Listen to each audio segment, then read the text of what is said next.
नमस्कार. श्री स्वामी समर्थ. आपल्या वर्कशॉपची जी डेट आहे ती फॉर्मच्या लिंकमध्ये आहे. त्याचबरोबर डेट आपल्या वर्कशॉपची जी माहिती आहे म्हणजे त्या वर्कशॉपमध्ये काय काय असणार आहे याची माहिती ही सुद्धा आपल्या लिंकमध्ये दिलेली आहे. आता बऱ्याच ताईंचे प्रश्न आहेत की ताई या वर्कशॉपमध्ये नक्की आम्हाला काय काय बघायला मिळणार आहे किंवा आम्ही हा वर्कशॉप का अटेंड करावा हे आम्हाला एकदा परत सांगा. आता हा जो वर्कशॉप आहे ना, हा वर्कशॉप आपल्या एप्रिल महिन्यात आहे, दुसऱ्या आठवड्यात. त्यामुळे अजून 15 दिवस, एक 10 दिवस तरी आहेत. त्यामुळे मी तुम्हाला आवर्जून एक गोष्ट सांगेल की तुम्हाला काय होतं ना, कधी कधी असं खूप थकल्यासारखं जाणवतं, कधी कधी असं वाटतं की खूप उदास आहे, माझ्या मनासारखं काही होत नाहीये. मी कितीही प्रयत्न केले, मी कितीही गोष्टींचा विचार केला तरी माझ्या मनासारखं होणं हे अशक्यच आहे. किंवा माझ्या लाईफमध्ये ज्या गोष्टी मला मिळायला हव्या त्या मला मिळतच नाही.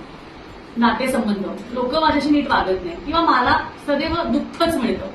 अशा ज्या काही गोष्टी असतात ना, ज्यामध्ये तुम्हाला असं वाटतं की अरे माझ्यासाठी गोष्टच नाहीये, मी मागितलेली गोष्ट मला कधी मिळतच नाही, मला हव्या त्या गोष्टी कधी माझ्यासारख्या होतच नाही, सारखं ह्यांनी असं केलं, तो तसा वागला किंवा ती तशी वागली, नात्यांमध्ये दुरावा निर्माण होतो, अशा भरपूर गोष्टी आहेत ज्या तुम्हाला दुःखी करतात. त्याचबरोबर पैशाची चणचण आली तर ते तर एक अजून आपण म्हणूया की त्याच्यावरची गोष्ट, मग ते पण तुमच्यामुळे. तर अशा गोष्टी जेव्हा आपल्या समोर येतात ना, जेव्हा आपलं नातं व्यवस्थित नसतं, आपल्या घरामध्ये पैशाची चणचणही जाणवते पण त्याच्यासाठी आपण करूही काही शकत नाहीये, तुम्हाला खूप हरवल्यासारखं किंवा थकल्यासारखं वाटतंय, इमोशन्समध्ये खूप चढ उतार आहे, तब्येत सारखी बरी नसते, या सगळ्या गोष्टींवर एकच उपाय आहे, ते म्हणजे law of attraction, law of manifestation आणि लॉ ऑफ इमोशन्स.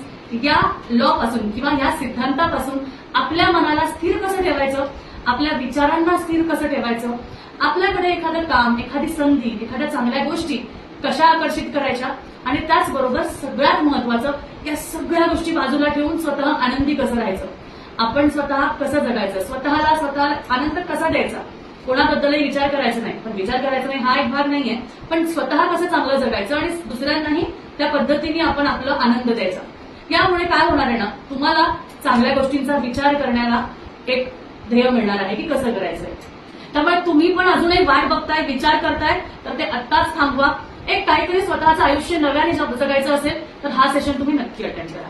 त्यामुळे चला, कोण कोण अटेंड करणार आहे कमेंटमध्ये लिहायचंय आणि त्याचबरोबर व्हॉट्सअपला दिलेल्या नंबरला मेसेज करायचंय की मी हा सेशन अटेंड करणार आहे.